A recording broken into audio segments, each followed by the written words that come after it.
Adəmi bir dünyaya gətirən olubdur. Amma onu dünyaya gətirən kişi idimi? Bəlkə qadın olub, Məryəm kimi bir qadın. Adem'in babası kimdi diye soruyorum ara sıra ya. Adem'in babası da mı var diyorlar. Var ya, Kur'an söylüyor.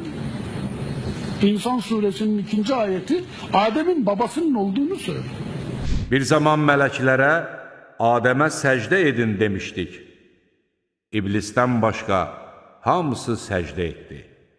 O dedi, mən sənin palçıqdan yaratdığına mı səcdə edəcəyəm?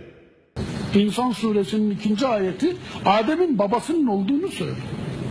Amma onu dünyaya gətirən kişi idimi? Bəlkə qadın olub, Məryəm kimi bir qadın. Hansı ki, yaratdığı hər şeyi gözəl biçimdə yaratmış.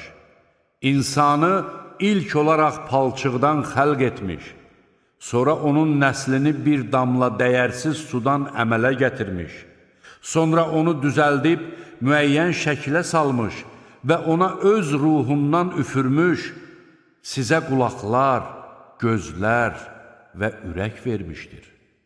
Siz necə də az şükür edirsiniz.